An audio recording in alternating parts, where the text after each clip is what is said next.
All right, good people. This is Walt on Walt Podcast. I'm back again with my other favorite person at this place. Her name is Ari. Uh, I talk to her all the time. I adopted her too. It's another young lady I adopted. They all young and they nice to the old man up here. So I thought I'd come by and answer a few questions or ask a few questions so she can answer them for me.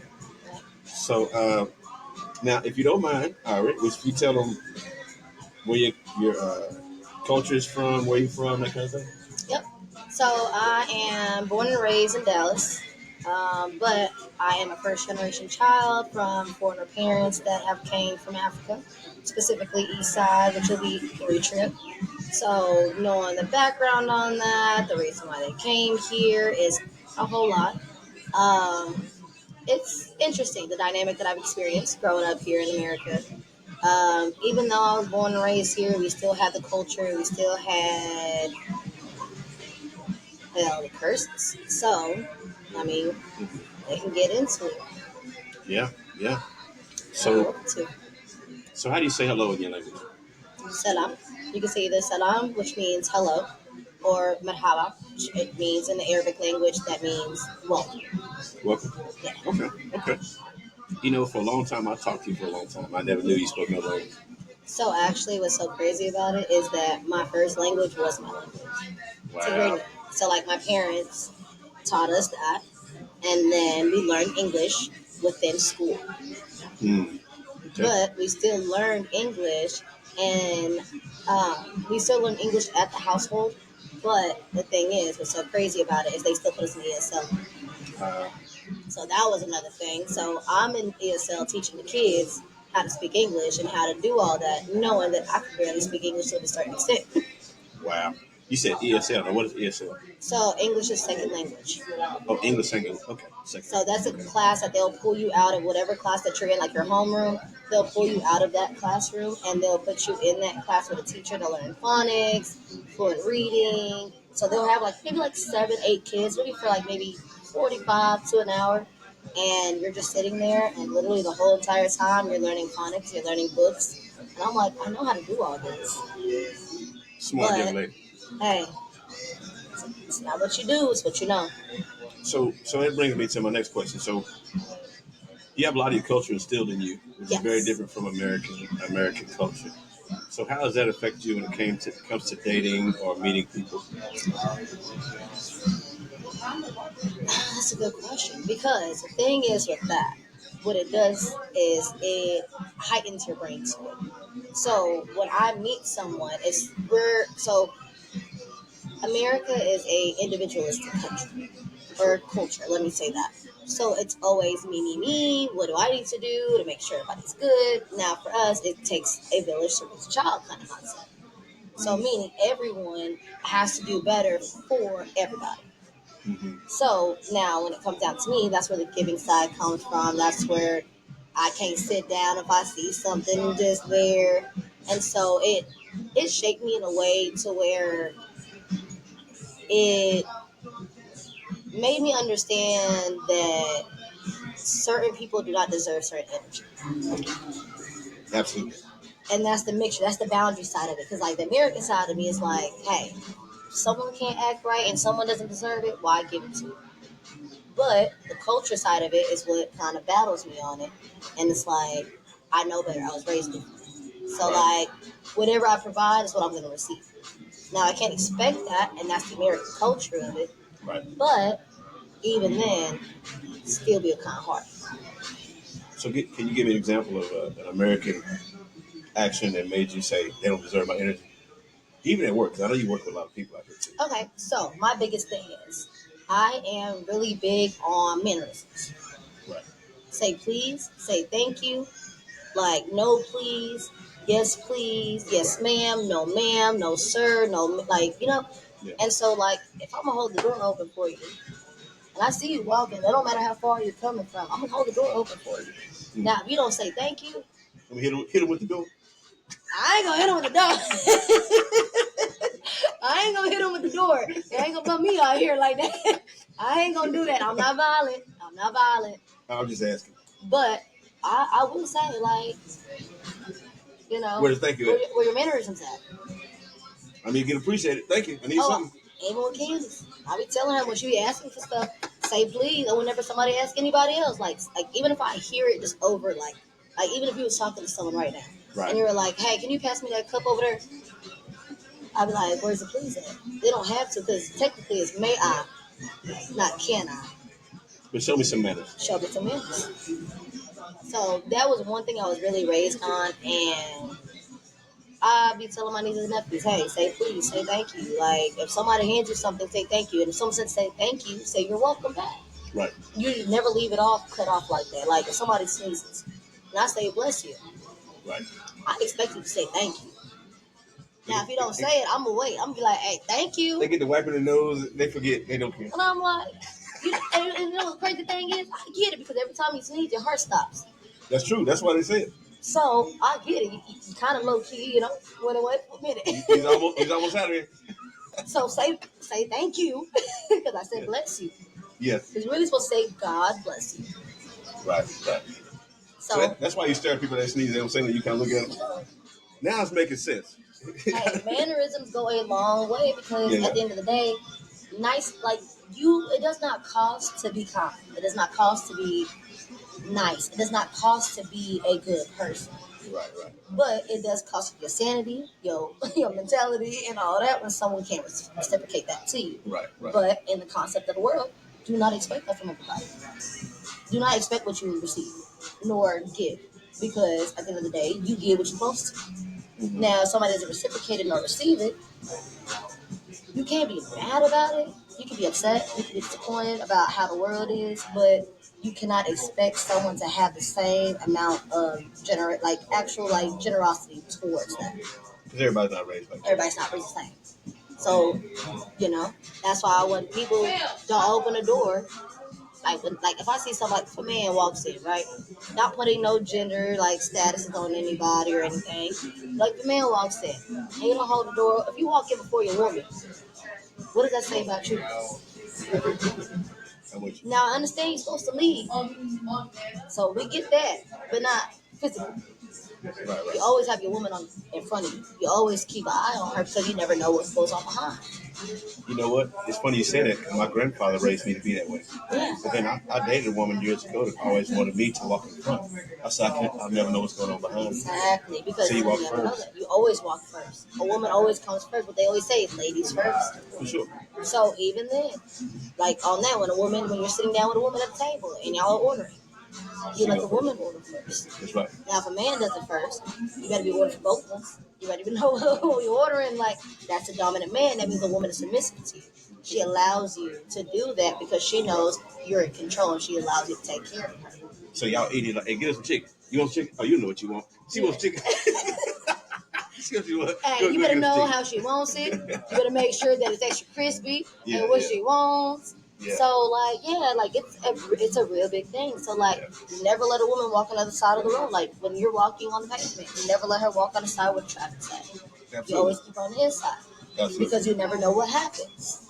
You need to teach some of the young boys these manners. I don't think they get it like that.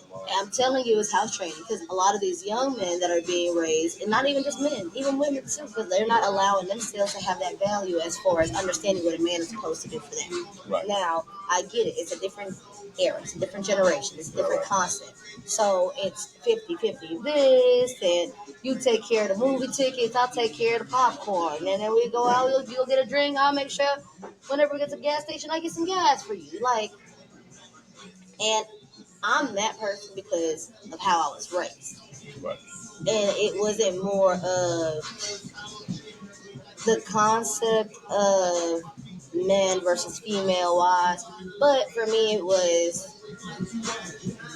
whatever you bring to the table is what you're going to receive. Now, what do you mean? So when I say that, like me personally, I'm speaking for myself because I don't like nobody speaking for women nor men. Mm-hmm. So for myself, like if you're buying dinner, I'm going to tip because we're one. Mm-hmm. Right. We should be locked in on that. Now, men can, if they want to be a provider, they're more than welcome to. Now, maybe that's my fault because I'm the type of person where hey, if you got that, I'm going to help you. We shouldn't have to do that. Right. We're a partner. We're a partnership.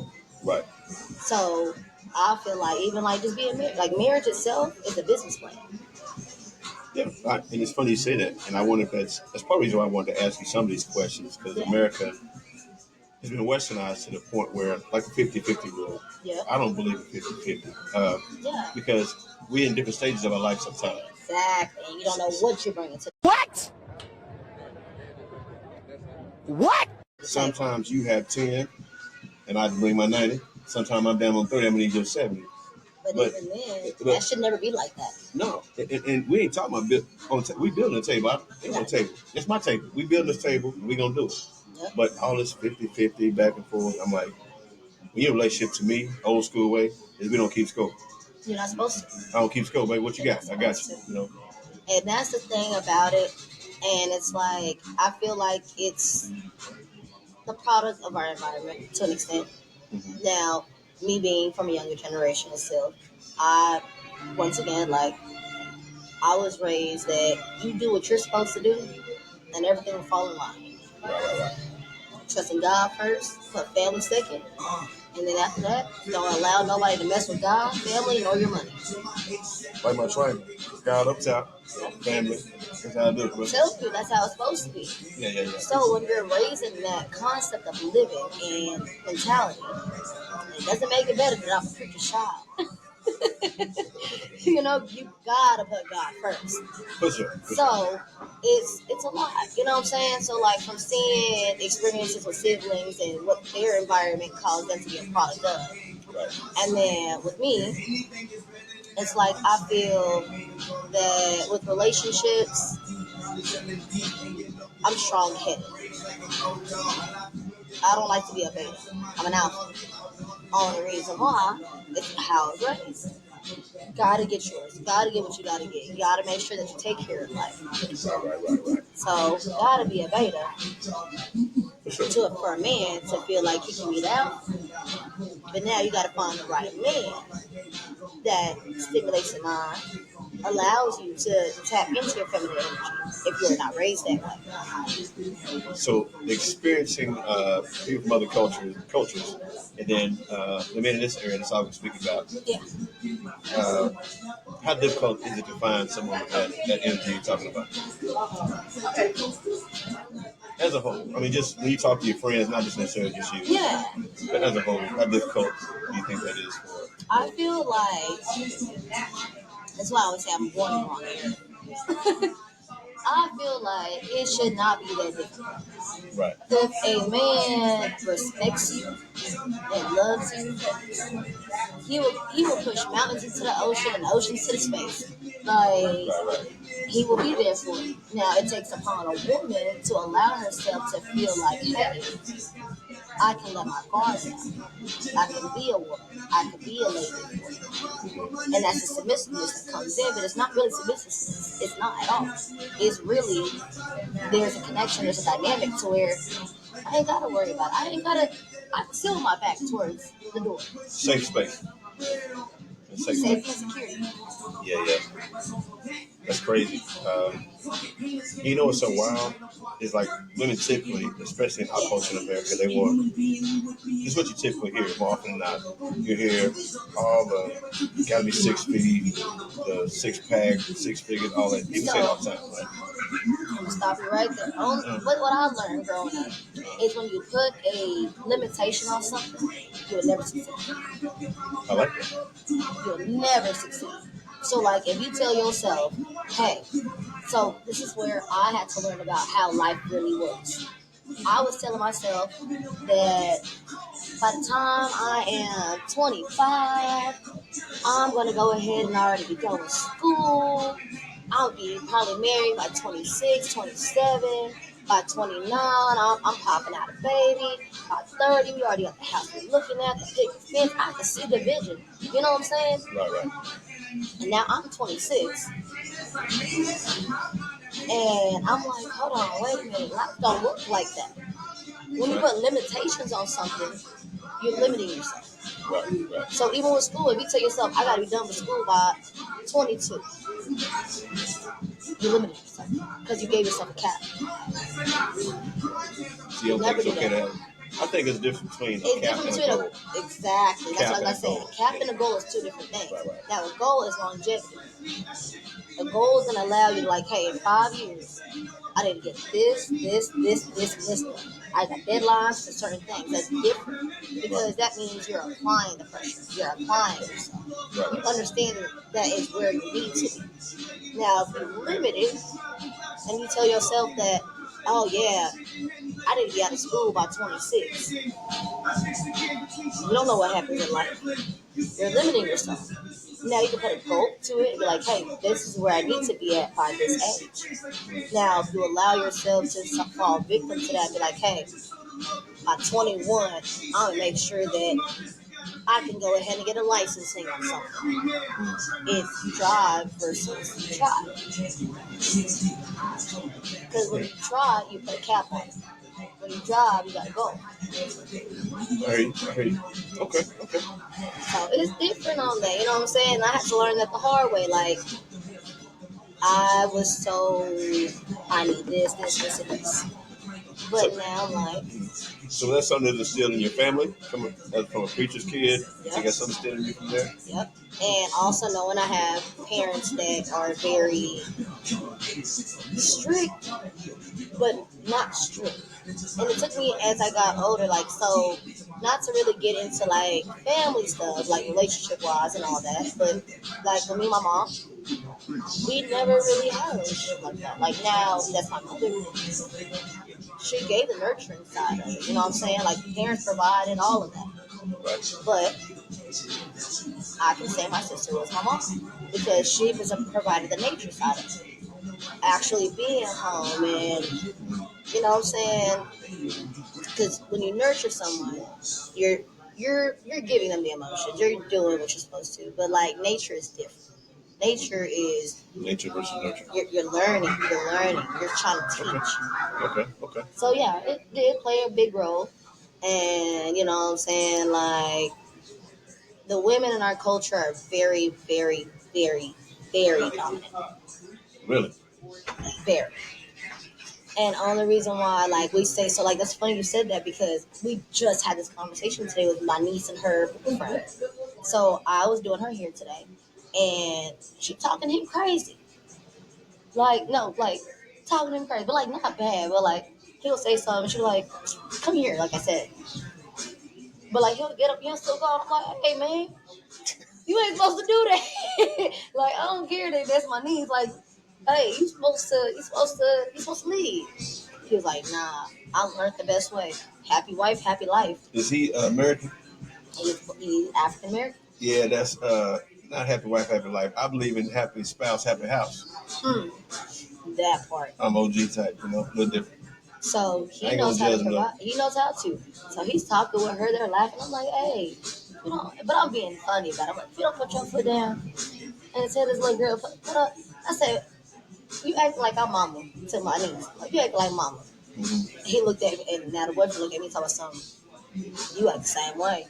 And I'm like, I didn't realize that. Like that's really a generational thing with our women in our culture, because not to go into the history of it, women were the ones that were in the war fight. In your country? Really? They were the ones that were on the front lines. They were the ones that were, even the ones that were not in the war, the ones that, so like spies, I guess you could say. They were the ones that will allow, inside. No, they will make the food, they will do all of that and bring it to the soldiers in certain areas and tell them like, hey, fighter just on that side, what I've heard. So they'll go around and listen and be like, hey, checkpoint right here. Intelligence. So they consider women, not as hip or not too coherent to what everything's going on in the man's world. But the women were the one that was winning the war for us. So Eritrea, did I say that correctly? Eritrea. Eritrea.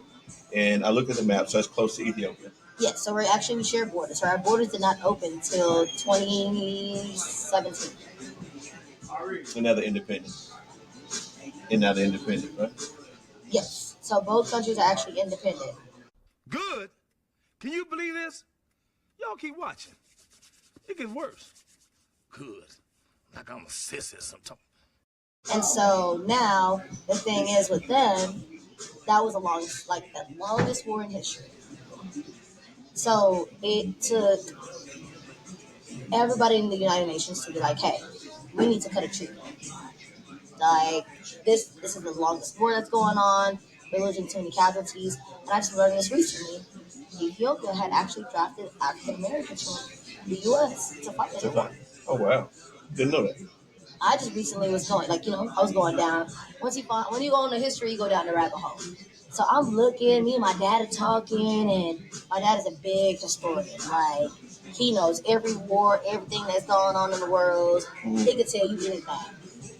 So that's where I learned the knowledge from. Interesting. Wow. So yeah, like it's a big thing. So like our borders, so the thing is with everything, we're still under a dictatorship, really more of authoritarian, because the president that we have, he's been there since 1991, Really? never back down. Mm. And they had whistleblowers that came out saying that they had people buried under the desk offices, and because bodies don't need to be found, and All kinds of stuff. Wow. Mm. but he was also a war hero. He was in the war. So they respected him because of that too. And what I've come to figure out, because my uncle was actually in the war with him. My uncle was like, he was not on the front lines. He was in the soldier. He was in infantry. He was just technical. Like an administrator, we call him admin over here. Mm-hmm. So how the hell Shuffling he a papers. war hero? If you ain't on the front lines, you ain't shoot with us. You ain't did none of that. So it's interesting, like, cause I have literally it's so crazy, like the war, like how people we talk in America about slavery, like great grandmothers and great grandfathers that were around that were literally within slavery. Same thing here, because literally my grandma's brother, who was my uncle, was the one that was in the war. My parents were the ones that were literally watching all of this happen and fled the countries. That's a wild transition, and you're here to see it. And you're just 26, man. Yes, sir. And your parents, that's wild. And so it's different, you know what I'm saying? Like, it's interesting. So their concept of life is do what you need to do. Now, my dad's knowledge of what his key of it is knowledge. There's never enough knowledge in the world. So never allow anybody, because no one can take nothing from you. They can take your life, your breath, all that. Can't take it off. Can't take your knowledge. That's true. Don't be given to, attitude, but never taken. You know what I'm saying? Well, I sure appreciate you, baby girl. I'm not gonna keep you up all night because I know they got you. Everybody calling for your help over there. They need you over here. That's my problem. They need you over here. That's my problem. Everybody needs me. But it's like, if you handle yourself the right way, you learn how to do certain things. Life is never gonna be easy. Life will never be easy because it's based on how you go about it. Because if you spell the word live and you spell it backwards, it's evil. For sure. So the way you live will determine how life will go for you. I like that. Your mindset has to be right. You can't be, as much as I be wanting to wind it up, I gotta be able to understand that God gave me a purpose. And I'll tell you something too. And this is especially true for men in America that don't experience this, but they should. Yeah. They have to be shredded apart. You have to be. Before you can be built, you need to be shredded apart. You need to suffer some pain, live through it, fight through it, and that gives you the masculinity that's needed to protect the woman. And that's also the best key for relationships as well. You have to see your person at their lowest and their highest. That's right. To understand what it'll bring to you. Because if you've never seen your spouse at their lowest, nor yours, it's going to be a problem. You don't know what you got. Because you don't know what you're going to have in at that moment. Because love is a choice, not a feeling. Sure. You got to choose to love somebody when the feelings ain't there. Right. You got to choose to love that person. I'll tell you something. This is something else I had a conversation with some young people before. I was raised when you're married, it's a duty to the other person. And if either party doesn't understand that, it's more about passion, vibe, what it feels like. Because sometimes days gonna get rough. And if it's built off vibe, when that vibe gone, the other person may be gone. So that's my biggest thing. I had to learn. This is what I was taught. I think this is what messes my relationships up to a certain extent. I was always taught that expect loyalty and respect before love. For sure. Never expect love. Because if you're loyal to someone and you respect them, you will never cross them. So it means you have enough to be like, hey, I'm not happy. My feelings ain't there. But I have enough respect for you as a person, as an entity, that I will never, ever cross it. That's right. And that's what makes relationships work, in my opinion. For men want to be respected, women want to be cherished. So if you know what I'm saying, you got it's a give and take relationship. Now it should never be feeling like that because like in the day when you're together, you become one. So you're supposed to be able to reciprocate that. That's right. That's right. Within one another. Well, you definitely a preacher's child because a lot of people don't know that. It was an interesting lifestyle. I will say that. I'm talking about going to school Monday through Friday, then Saturday going to our cultural school to learn how to read and write the culture and the language, and then Sunday back in Sunday school in church. Every second Saturday with my dad, I was the one that was usher. Like I was a daddy's girl. I was wherever my daddy go, I'm going. You the baby girl. I'm the baby girl. See. That's where it goes right there. I'm gonna stop right now. That's the whole problem right there. She answered everything right there. But no, the thing is, he called me his baby boy because he knows I'm the one that knows how to handle everything. I used to go with him every Saturday to go cash some checks, write checks, pay bills, know how to write a check, know how to deposit, know how to open an account, close an account, know how to work a register because my parents owned the store in East Dallas. Mm-hmm. So I was there at 7 years old. I learned how to open a register. I know how to charge. This is your life. You've been doing this for a while. You know what I'm saying? So like the hospitality is there. That's why you be at the bar like this. Like I'm there. Like I got you. I'm locked in. I got you. Well, I appreciate you, baby girl. Absolutely, baby. And yeah, so I'm gonna go have me some chicken at Wing City, same spot, same spot. Right and here. Y'all take care. Appreciate you. Absolutely, baby. I appreciate you.